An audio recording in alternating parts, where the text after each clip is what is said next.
Hi everyone, it's Jess the midwife. Just wanted to pop on and talk to you a little bit about antenatal expressing. So what does that mean? Basically, it's learning how to hand express colostrum, which is the first milk that your breasts produce, and doing this while you're still pregnant, so from about 36 weeks onwards. And it's something that I'm quite passionate about, so I'd love to tell you a little bit more about it. Now, you might be wondering, why would I want to hand express colostrum while I'm still pregnant? And that's a very good question. So you might already know that you are going to have a cesarean section, or maybe you already know that you and your baby are going to be separated for a period of time after your baby arrives, or maybe you have a special medical condition. Now, these are all really good reasons to learn how to hand express colostrum before your baby arrives, but I personally think it's a really good idea to learn this skill anyway. So we would only recommend it from 36 weeks onwards, and I would always advise you to check in with your care provider to make sure that it's safe to do so. So one of the reasons why I think it's such a good idea to learn how to hand express is it helps you to get familiar with your breasts. You might be the kind of person that doesn't really pay much attention to them at all, but once your baby arrives and you start breastfeeding, you're going to get very familiar with them. So why not do that before your baby arrives? So you might have even noticed some changes already happening while you were pregnant. So they may have gotten larger, the nipples may have gotten darker, the areola, which is the area around your nipple, might have gotten larger and darker as well. And you might have even noticed some colostrum leaking. So this might have happened from about 16 weeks onwards, and that's great. But also don't worry if that hasn't happened. So there's a few things that you can do to help the colostrum to flow. Have you heard of the hormone oxytocin? It's also known as the love hormone.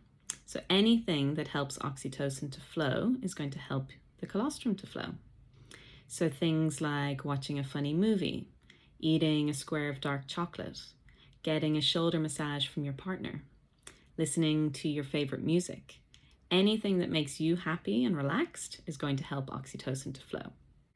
And the next thing we're going to do is massage the breast. So I'm going to introduce you to my friend Betty the breast, and we're going to demonstrate on her how to massage. So you can either use the pads of your fingers or the back of your knuckles, and that's up to you, whichever feels more comfortable. So I'll just demonstrate. So the breast has lots of ducts all the way around in a full circle, and these ducts then lead to pathways, which helps to bring the milk down towards the nipple. So you can massage the entire way around the breast, all the way underneath and around, using the pads of your fingers or the knuckles like this. And this just helps to release the milk. One really good way to help the milk to flow is with heat. So if you wanted to get into the shower beforehand and let the warm water flow down onto the breasts, this will really help. But if you didn't want to have a shower, you could also just use a warm flannelette and place it over the breasts for maybe 5 minutes. And you can also massage while the flannellette's on the breast. And the next step, how to actually express. So you can make a C shape with your hand, and you want to have the thumb above the areola and the rest of the fingers below the areola. And you're going to press back into the breast and down towards the nipple.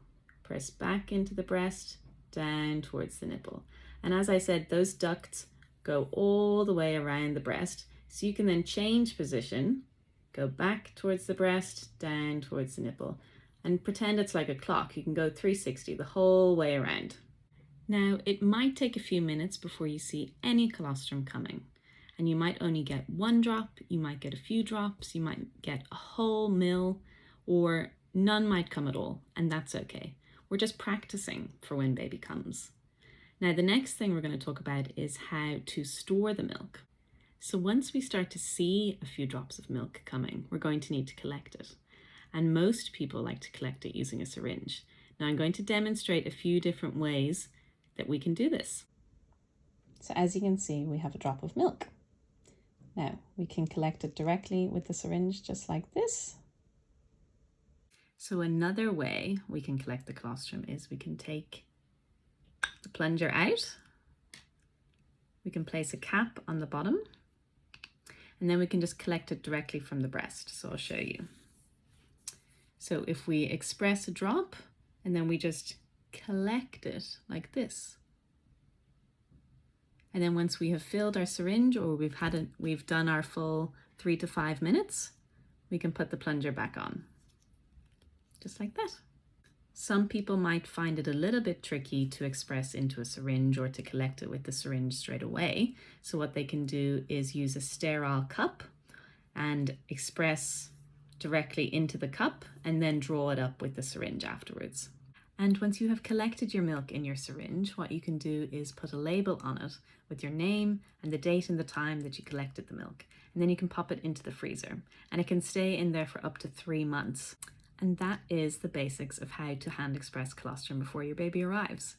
So if you enjoyed this video and you'd like to learn more about breastfeeding before your baby arrives, why not pop over to my website, www.jessthemidwife.com, and sign up to my Breastfeeding 101 class, and you can learn all the basic tips and tricks before your baby arrives.